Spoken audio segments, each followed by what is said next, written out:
When Jurassic World was released, we got a look at the first hybrid dinosaur in the series, the Indominus Rex, which was a proprietary blend of a variety of animals and dinosaurs.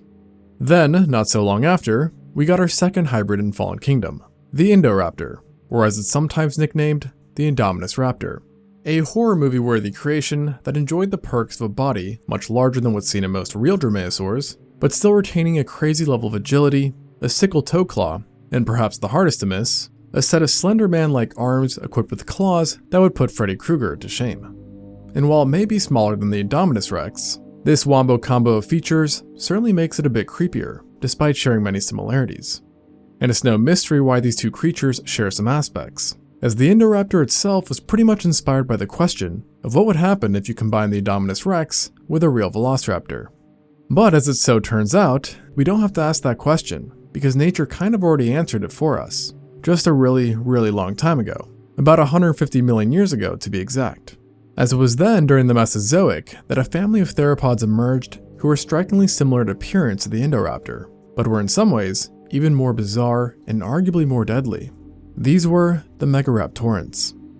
Like the Indoraptor, this group is shrouded in secrecy and mystery thanks to their minimal fossil record. And to date, researchers can't even agree on where they come from or what they are.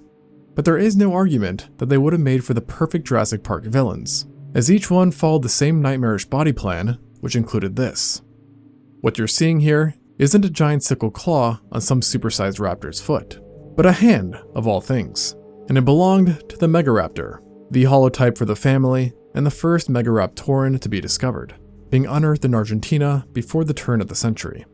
And as its name suggests, paleontologists thought they had originally found a gigantic raptor, based on its massive claw, which they believed to have belonged to a foot.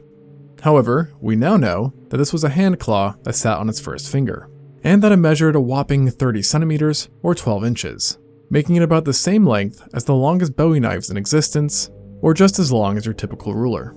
This also meant that the Megaraptor literally had the longest claws of any predatory animal ever, a title that would only be beaten by none other than one of its own, as over the next 2 decades, many new genera belonging to this family were discovered, with a few being even scarier than their predecessor. And now the total number of Megaraptorans sits at 11 different genera.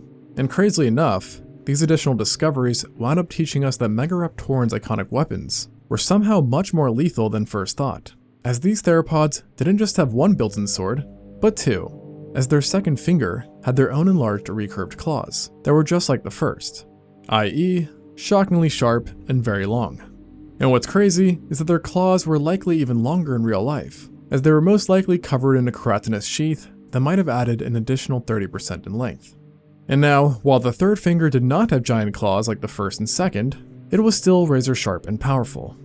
But what made these claws truly deadly wasn't only their shape and size, but also what backed them up, so to speak, as Megaraptorans had robust and proportionally large arms and hands that would have given theropods like the Tyrannosaurus Rex some pretty major insecurities. These arms were roped in thick muscles, and the bones were constructed in a way that made them durable and highly flexible, allowing Megaraptorans to freely maneuver their weapons around with speed, and letting them be used as either a sword or spear depending on how they were feeling, which in both cases would lead to catastrophic flesh wounds and massive internal damage. And even the death of the victim wouldn't have stopped the claw's onslaught, since researchers think that Megaraptorans likely use their claws to rake carcasses and tear bodies apart, allowing them to access hard-to-reach meat and disembowel their food.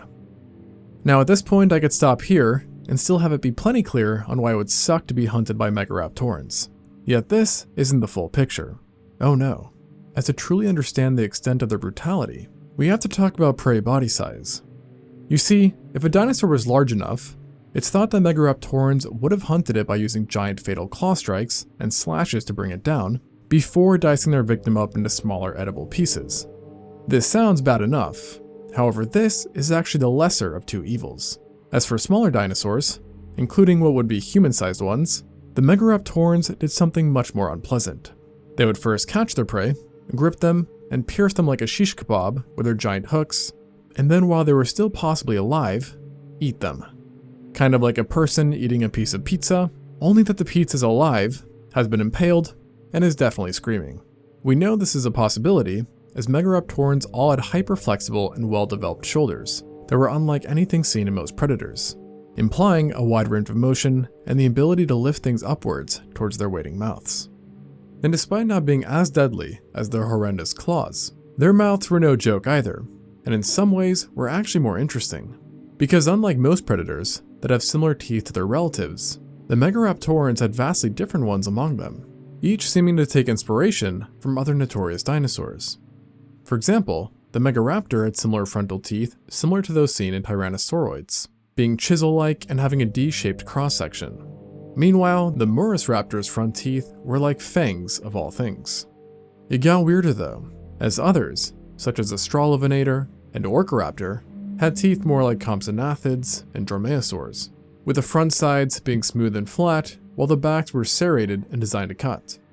And the mimicking continued with the Fukuiraptor, who might have had the least visually appealing teeth of them all, with its laterally compressed blade-like dentition, which highly resembled the Carcharodontosaurus, who, as you may know, is rather well known for possessing shark-like teeth. Now what's interesting is that studies have shown that Megaraptorans probably couldn't bite down or open their mouths with that much force. But given just how efficiently designed their teeth were, that wasn't really an issue to having a deadly bite, especially when you remember that the arms already had more than enough killing potential as it was. It's here in the teeth that the Megaraptorans also arguably get a win over the Indoraptor, because despite the Indoraptor's teeth looking kind of scary, they were quite small and designed more for gripping rather than tearing or puncturing. And nature's own monstrosities take the prize in size as well, because of all the members we know of, the closest to the stature of the Indoraptor would have been the Erosteon, an Argentinian genus who weighed 1.1 tons and measured 7.5 meters or 25 feet, nearly identical to the stats of Dr. Wu's creation. But the crazy thing is that this is actually considered to be on the medium size for this family, not large, as they could get much bigger. In fact, nearly half of the Megaraptorans were larger than an Indoraptor, with the Orcaraptor, Megaraptor, and the Trataenia all being over 8 meters in length. And at this size, some of them were the largest predators in their environment, and a few achieved some even more impressive feats, as currently the largest Australian theropod is thought to have been a Megaraptoran, a fitting animal for a country well known for their messed up wildlife. Still, it wasn't in Australia that you would find the largest member, far from it, as to meet a real giant, you'd have had to travel back to late Cretaceous Argentina, where if you were seriously unlucky, you would have encountered the Maipe. Yes, you heard that right, the Maipe. But let me tell you, this somewhat funny sounding name does not do it justice, as in reality, nothing about this giant theropod was comedic, especially for its prey.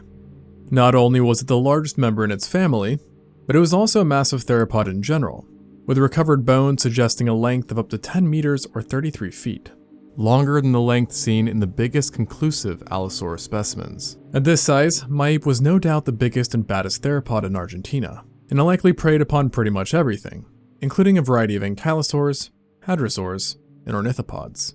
It might have even been able to hunt a coexisting titanosaur, the Nolatitan, by using its massive claws to tear and grip it, while its mouth could then be used to deal additional damage. And while no claw belonging to this beast has been found yet, researchers estimate, based on its closest living relatives, that they were at least 37.5 centimeters or 15 inches long, giving it the title of the predator with the largest claws, even when including Freddy Krueger in the running. And this is a notion that is adequately reflected by its name, which while may not sound intimidating in English, actually has a very sinister meaning, as it references a creature in Aonakink mythology known as the Shadow of Death that kills with cold wind. So yeah. Coming through a forest clearing and seeing one of these guys, or really any Megaraptoran for that matter, would have been a heart-thumping moment. But what might really stop your heart is seeing one start to run, because the moment it lifted its foot, you'd suddenly realize that they were much faster than they should have been. And there's a reason for that. Many dinosaurs have hollow or pneumatized bones, meaning they were filled with air pockets. But in Megaraptorans, this pneumatization was taken to an extreme level. So extreme that only one other theropod is known to rival their hollowness, and that's the Neovenator. And what's interesting is that all of their bones possess this characteristic, but the ilium, vertebrae, and ribs were especially hollow, which together made Megaraptorans very light for their sizes. For example, the Megaraptor was only around 1 ton, while an Allosaurus of similar length might have been 50% heavier. And it got even crazier than this, as some like the Australovenator might have been no more than 310 kilos or 680 pounds, despite being over 6 meters or 20 feet in length, which leads some paleontologists to think that certain genera were the cheetahs of their time. This surprising lightness helped turn this group into very agile and speedy killers, kind of like prehistoric ninja with giant shukos, and would have let even the larger ones chase down prey smaller than themselves, and stage stealthy ambushes.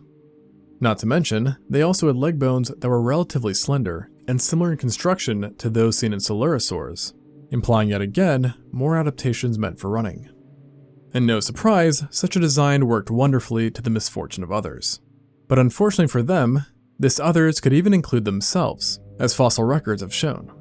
Specifically, a Raptor specimen, an Argentinian genus, was found with a severely infected brain case, which is thought to have originated from 2 different puncture marks on the side of its skull that lo and behold matched the teeth found in its own mouth, meaning it came from a rival.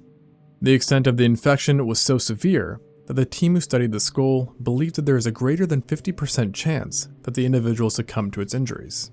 But it is this aggressive attitude combined with its build that ultimately allowed the Megaraptorans to establish an expansive dominion, with species being known from 3 different continents: Australia, Asia, and South America, with Argentina, Australia, Thailand, and Japan having been strongholds for members. In these countries, if you wanted to avoid running into one of these real-life Freddy Kruegers, you would have needed to steer clear from any sources of water, as Megaraptorans typically lived in wet environments, namely fluvial areas and coastlines, where prey would have been abundant and diverse.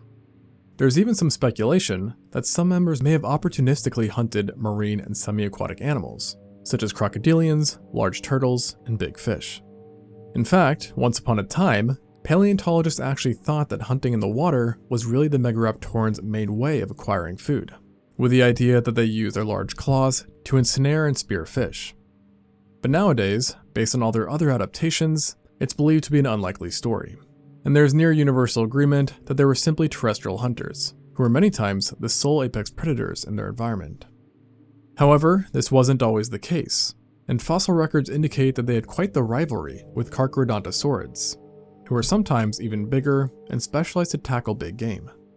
This competition took place mainly in South America, and during it, the Megaraptorans preferred to play into their agility and speed, since it was only after the extinction of Carcharodontosauridae, 90 million years ago, that they underwent a rapid size increase.